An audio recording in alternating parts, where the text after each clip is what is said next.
우리 아침 우리에게 주시는 하나님의 말씀 고린도전서 10장 14절에서 22절의 말씀이 되겠습니다. 14절에서 22절의 말씀 한 목소리로 합독하시겠습니다. 그런즉 내 사랑하는 자들아 우상 숭배하는 일을 피하라. 나는 지혜 있는 자들에게 말한같이 하노니 너희는 내가 이르는 말을 스스로 판단하라. 우리가 축복하는 바 축복의 자는 그리스도의 피에 참여함이 아니며 우리가 떼는 떡은 그리스도의 몸에 참여함이 아니냐. 떡이 하나요 많은 우리가 한 몸이니 이는 우리가 다 한 떡에 참여함이라. 육신을 따라 난 이스라엘을 보라. 제물을 먹는 자들이 제단에 참여하는 자들이 아니냐.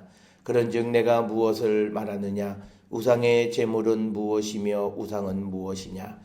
무릇 이방인이 제사하는 것은 귀신에게 하는 것이요 하나님께 제사하는 것이 아니니 나는 너희가 귀신과 교제하는 자가 되기를 원하지 아니하노라.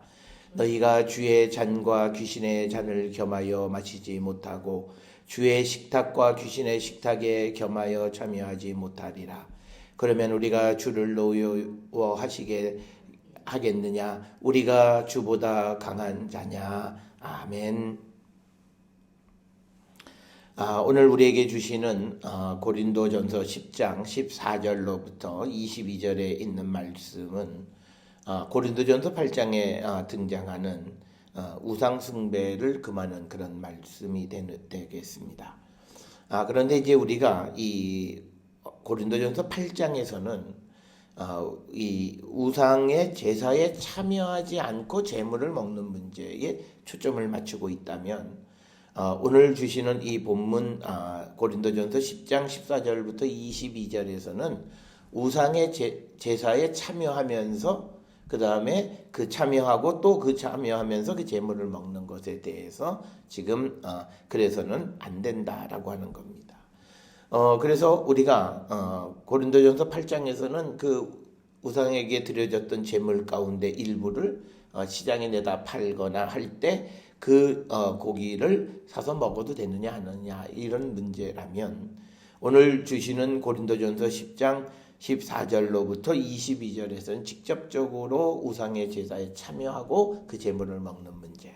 그래서 오늘 주시는 이 고린도전서 10장에서는 우상의 우상 숭배를 금하는 것이고 고린도전서 8장은 우상 제사에 참여하지는 않았지만 우상 제사에 드려졌던 그 음식을 먹을 수 있느냐의 문제. 그래서 포인트가 다르다라고 하는 겁니다. 이걸 잘못 이해하면 8장의 말씀과 10장의 말씀이 서로 충돌되어지는 것처럼 8장에서는 음식은 아무것도 아니다 이렇게 얘기하면서 오늘 주시는 이 본문의 말씀에서 우리에게 강조하는 것은 귀신의 잔을 겸하여 마시지 못하고 주의 식탁과 귀신의 식탁에 겸하여 참여할 수 없다. 여기서 말하는 것은 단순히 음식 먹는 게 아니라 제사에 참여하는 것을 의미하는 것. 그래서 바울은 우상 숭배에 대해서는 아주 강하게 금지하고 있다라고 하는 것. 그 이유는 우리가 예수 그리스도의 성만찬에 참여한 자이기 때문에 그렇다라고 하는 겁니다. 오늘 주시는 본문에서 우리가 예수 그리스도의 성만찬, 즉 그리스도의 몸에 참여하는 자들, 그러니까 우리에게 떡은 하나다는 거예요. 그렇기 때문에 다른 제사에 드려진 떡은 있을 수가 없다라고 하는 거예요. 그런데 그리스도의 이 성만찬에 참여하고 또 다른 제사에 참여하는 것은 있을 수 없다. 그래서 우리가 하나의 떡, 즉 그리스도의 몸을 우리가 먹었기 때문에 우리가 하나의 형제가 되어졌는데 이 그리스도의 몸에 참여한 자가 다른 것에 또 참여하는 것은 있을 수 없다. 그래서 오늘 주시는 14절로부터 22절은 구약성경의 말로 이야기하면 유일신 신앙을 강조하는 겁니다. 그러니까 그리스도의 몸, 그리스도의 피, 즉 그리스도의 피에 참여하고 그리스도의 몸에 참여한 자는 다른 어떤 제사에 참여할 수가 없다라고 하는 것입니다. 그것을 우리에게 분명하게 가르쳐 줍니다. 그러니까 예를 들어서 이제 이런 거예요. 만약에 누군가가 고사를 지낸 떡을 가져다 줬는데 그것을 먹는 것을 보는 사람도 없고 아무도 그것에 방해를 끼치지 않고 나는 이 귀신이나 이런 것 존재를 인정하지 않아서 그냥 하나의 떡이다라고 생각하면 그건 먹어도 상관이 없다는 거죠. 그리고 혹 누가 그것을 보고 그에게 걸림돌이 될 것 같으면 영원히 먹지 않는다라고 하는 게 바울의 입장이에요. 그런데 누군가가 고사를 지내는데 나도 그냥 우리 회사가 잘 되라는 의미에서 거기에 참여하면 안 된다는 거고, 그리고 거기에서 나오는 음식도 먹으면 안 된다는 거예요. 그러니까 그 차이가 분명한 거예요. 사실은 헷갈릴 게 없어요. 사람이 내가 회사에서 사장이 고사 지내는데 내가 안 지내서 내가 어떻게 불이익을 당하지 않을까라는 염려 때문에 그렇지 성경의 말씀은 우리에게 고민되는 게 하나도 없어요. 그러니까 네가 제사 참여하지 않고 누군가가 제사를 드렸던 그 음식을 가져왔는데 아무도 없어서 너 혼자 먹을 수 있다면 먹어라. 그게 무슨 음식이 너는 귀신이 없다고 생각하지 않냐? 믿지 않냐? 그런데 회사에서 그럼 똑같이 나 제사 음식 먹었으니까 회사에서 하는데 고사 지내도 상관이 없지. 그리고 무슨 또 어떤 일을 하는데 내가 직접 나서서 그럴 때는 우리가 전혀 그래서는 안 된다는 거예요. 그 후자의 것은 우상을 숭배하는 일이고 전자의 것은 우상에게 드려졌던 그 음식을 먹는 이것의 분리가 우리에게 정확하게 있어야 된다. 그래서 우리가 왜 그러냐면 우상의 제물을 먹는다라고, 그러니까 제사에 참여하고 제물을 먹는다라고 하는 그 신과 하나가 된다는 거. 왜? 우리가 그리스도의 몸을 먹고 피를 마심으로 우리가 그리스도와 하나가 됐잖아요. 그래서 우리가 그리스도와 친교가 가능하게 된 거예요.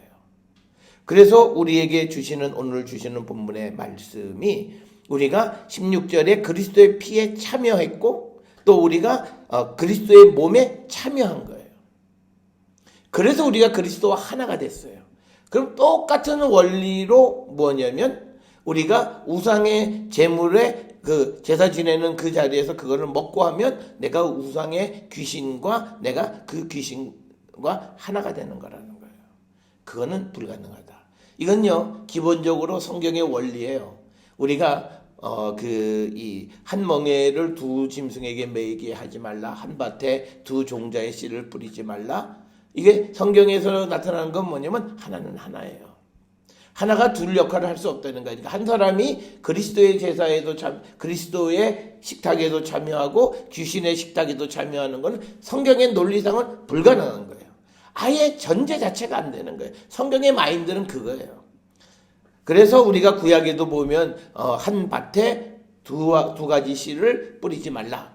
그리고 또 우리가 바울이 설명하고 할 때도 한 우물에서 쓴물과 단물이 나올 수가 없다. 그러니까 예수님도 똑같은 거예요. 내 속에 더러운 것이 있는 사람이 깨끗한 걸 낼 수가 없다. 그래서 그 사람이 하는 행실을 보면 그 사람을 알 수가 있다라고 하는 거예요. 똑같은 원리로 내가 그리스도의 식탁에 참여한 자가 됐고 성만찬에 참여한 자가 되면 우상의 식탁에 참여하는, 여기서 식탁에 참여한다라고 하는 것은 제사에 참여하는 걸 얘기하는 거예요. 그건 안 된다라고 하는 거예요.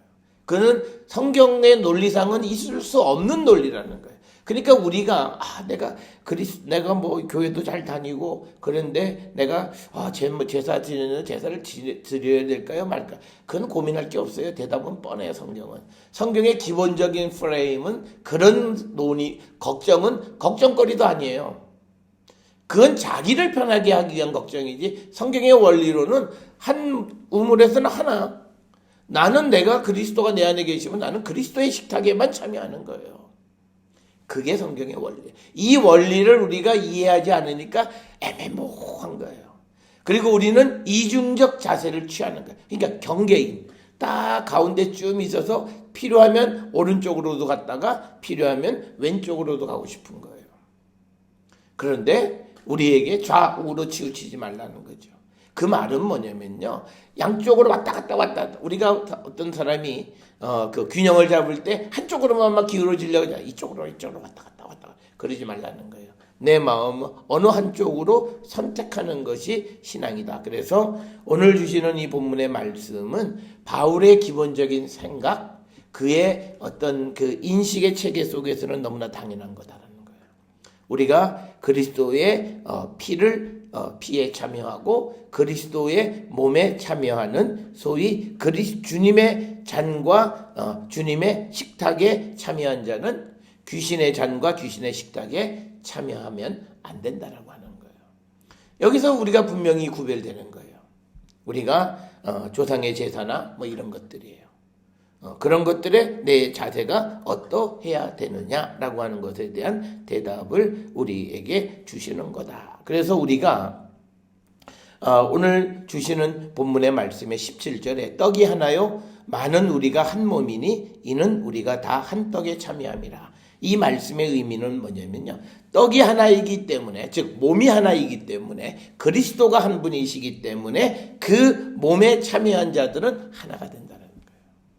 그래서 우리가 하나가 되어진 거예요. 그런데 그 사람이 이제 내가 귀신의 식탁에도 내가 참여하겠다, 그거는 있을 수 없는 거다. 그래서 어찌 보면 물론 문화적 차이가 있기는 합니다만, 우리가 너무 우리의 문화적 사고 속에서 우리가 성경에서는 문제거리가 되지 않는 것을 고민하는 사람들이 많아요. 그러면서 예수 믿기 어렵다. 그래서 예수를 믿는다라고 하는 것은요, 우리가 성경에서 뭐예요? 새로운 거듭남이라고 얘기하는 거예요. 내가 가지고 있는 과거의 생각이나 체계 속에서는 예수님 잘 믿을 수 없어요.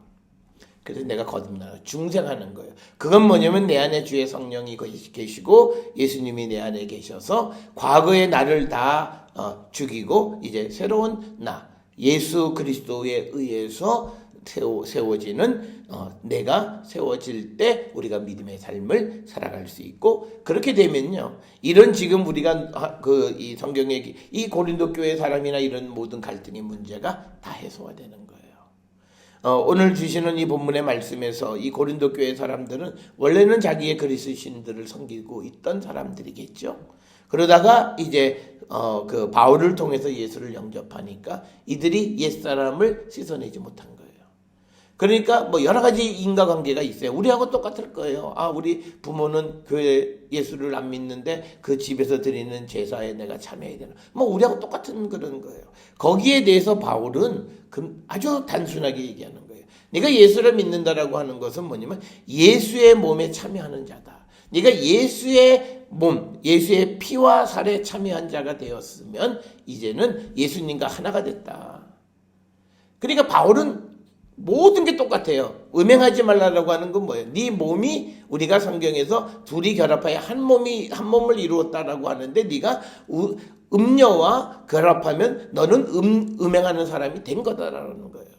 그래서 음행은 절대 하면 안 된다는 거예요.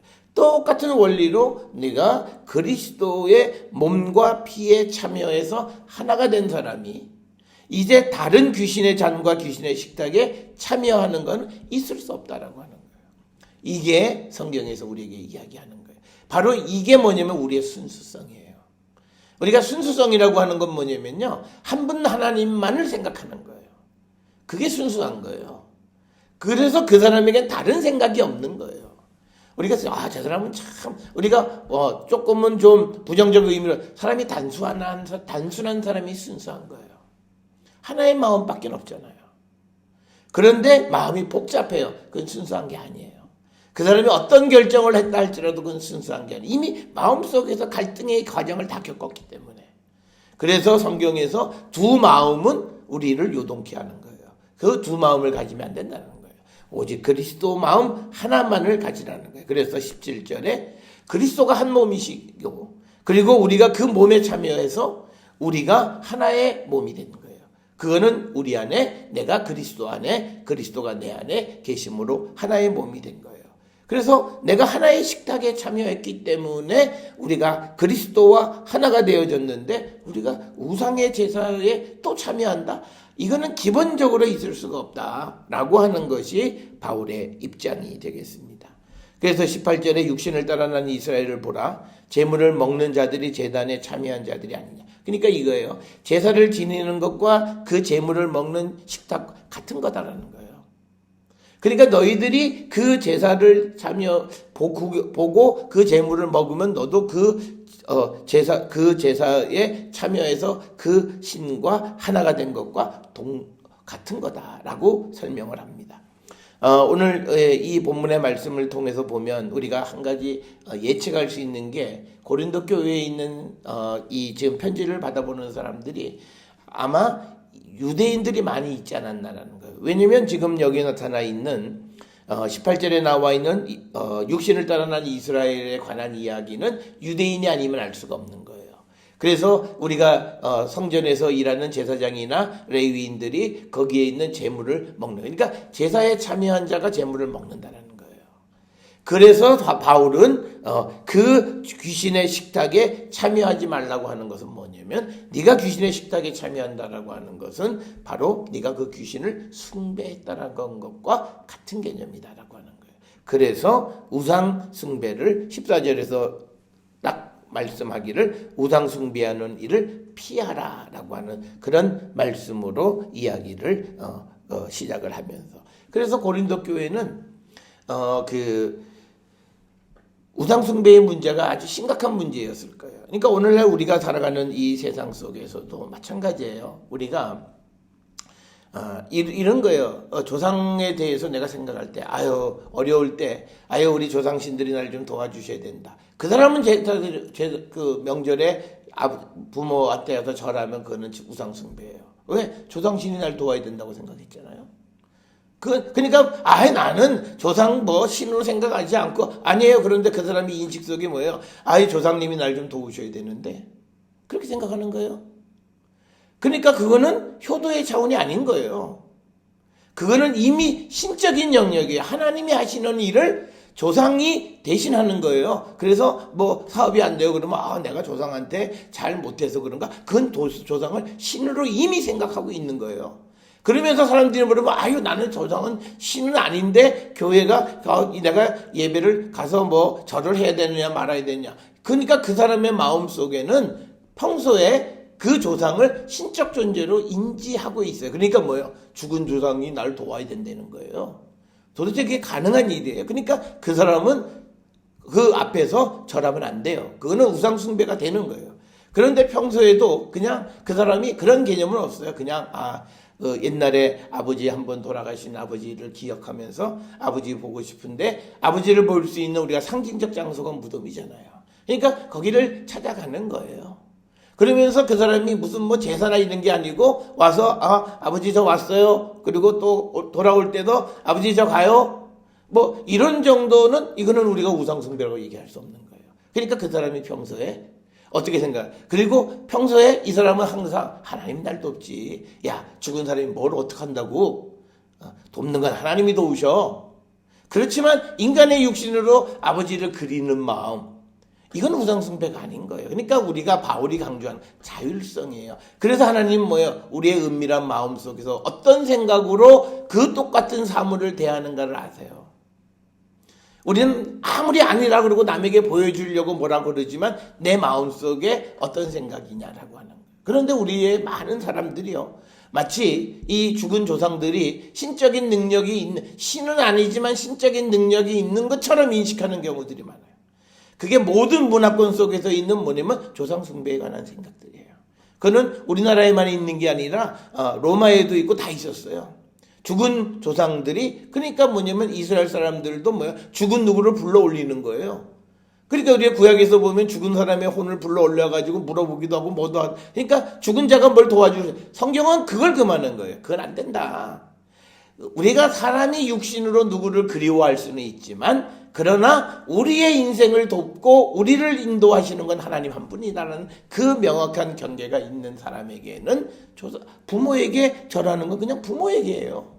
그런데 그게 아니라 내가 이렇게 함으로써 이 조상이 나를 도와서, 죽은 자가 나를 어떻게, 그러니까 죽은 자가 나를 도울 수 있다고 생각하는 순간 그 사람은, 그 조상은 신적 존재가 된 거예요.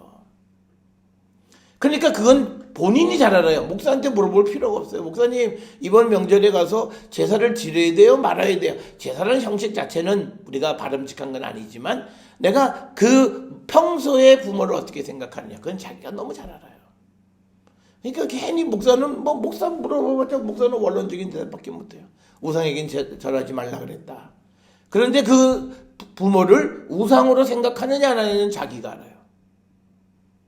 그게 뭐냐면 똑같은 거예요.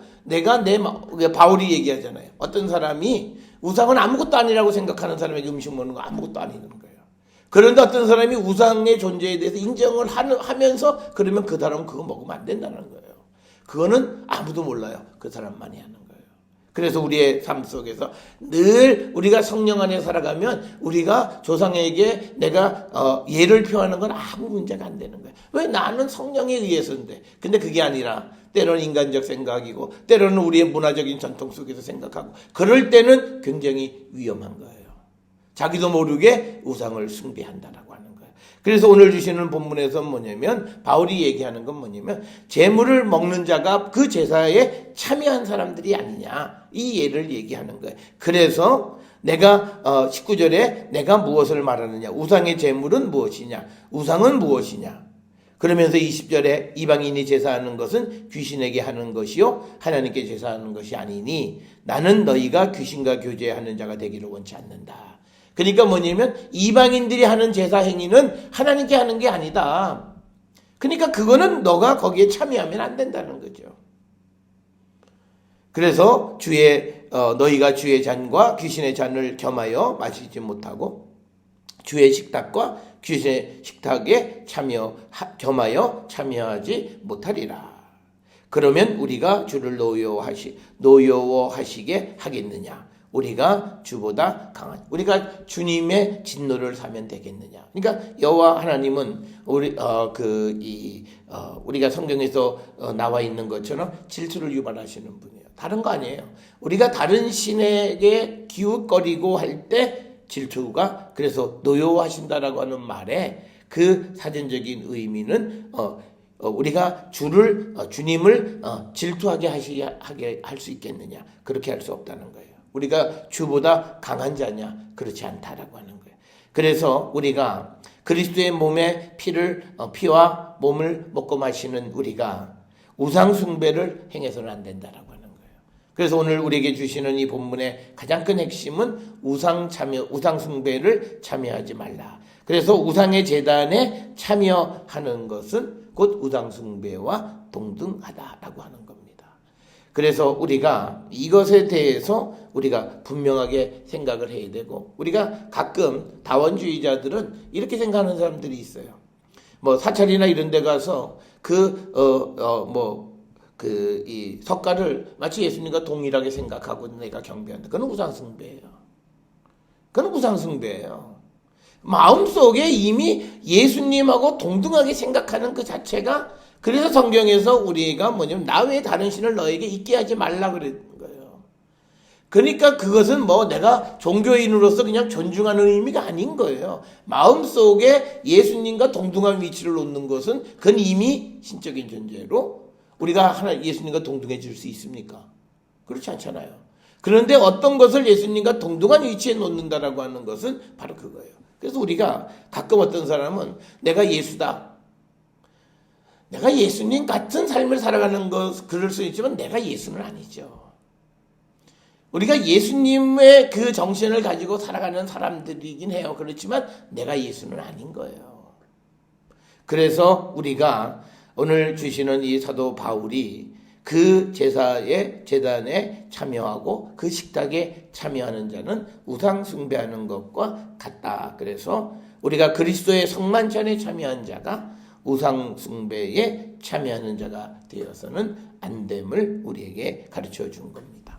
오늘 주시는 이 고린도전서 10장 14절부터 22절은 고린도 교회의 특수한 상황 속에서 우상 숭배를 강력하게 금하시는 것을 논리로 설명합니다. 그것은 우리가 구약 성경에서 보듯이 제단에 참여한 자들이 제물을 먹는다. 그래서 너희들이 귀신의 식탁과 귀신의 그 잔을 먹고 마시면 귀신과 교제하는 자가 된다. 그래서 그건 안 된다. 그러면 우리는 이미 그리스도의 살과 피를 먹고 마시는 자가 돼서 그리스도와 하나가 된 자이다. 그런데 그가 다른 것과 다시 겸하여 섬기는 모든 것은 우상 숭배고 법을 어기는 거다라고 하는 거예요. 그래서 우리는요 어떤 율법이다 아니다를 떠났어요. 내가 예수 그리스도를 섬기면 다른 것에 대해서는 이미 생각을 접으셔야 돼요. 그런 생각이 내 마음속에서 생각조차 되어지지 않는 거예요. 그래서 하나의 밭에는 하나의 씨만 뿌리는 거예요. 그리고 우리가 성경에서 보면 남자가 여자의 옷, 여자가 남자의 옷을 입지 못하는 거예요. 그러니까 우리가 이방의 우상의 모습을 닮아가도 안 되는 거예요. 그러니까 남자가 여자의 옷을 입지 못하고 여자가 남자의 옷을 입지 못하는 개념은 단순히 옷의 문제가 아니라 우리가 예수의 성만찬에 참여한 사람들이 귀신의 식탁에 참여하는 사람들의 모습을 닮으면 안 되는 거예요. 그게 기본적인 원리예요. 그래서 우리의 삶에도 성경에 언급이 되어 있지는 모든 삶을 살아갈 때 내가 누구냐는 거예요. 그리고 나는 개인의 누구가 아니라 나는 내 안에 예수가 계시고 주의 성령이 거하는 그런 존재로서 나를 자각하고 인식하고 살아가야 우리가 그런 유혹에 대해서도 너무 쉽게 우리가 그 입장을 정할 수 있다라고 하는 겁니다. 오늘 우리가 살고 있는 이 시대에 여러 가지 다양한 문화와 그런 것들이 우리를 유혹합니다. 이런 속에서 나를 지켜가는 삶, 그건 역시도 대단히 중요하고 나의 정체성이 분명해야 그래야 내가 바른 복음을 다른 사람에게 전할 수 있습니다. 내 복음이 이게 좀 뭔가 건강하지 않으면 다른 사람에게 전하는 복음도 건강하지가 않아요. 어쩌면 우리가 복음을 잘 전하지 못하는 이유는 어쩌면 하나님이 막으실 수 있어요. 왜? 건강하지 않은 복음을 전하고 차라리 그럴 바에는 그들이 다른 사람을 통해서 복음을 소개받는 게 훨씬 유익하다고 생각하실 수도 있어요. 그래서 우리가 성경을 통해서 우리가 복음에 대해서 그리스도에 대해서 우리의 믿음의 삶에 대한 분명한 입장을 우리가 갖고 믿음의 고백, 그리고 이것이 내 의지에 의한 것이 아니라 성령에 의한 고백이 되어질 때 그 복음은 남에게 유익하고 다른 사람을 살릴 수 있는 힘 있는 복음이 되어진다. 그래서 우리가 우상 숭배의 유혹 속에 살아가는 이 시대에서 우리 자신의 정체성을 분명히 우리가 지키며 살아가는 자, 우리에게 하나의 떡인 그리스도의 살과 피에 참여한 자, 그게 바로 나다. 그렇기 때문에 나는 그 어떤 다른 것에 참여하는 자가 되어서는 안 된다라고 하는 입장을 분명히 하고 살아가는 우리 모두가 될 수 있기를 주의 이름으로 축원합니다.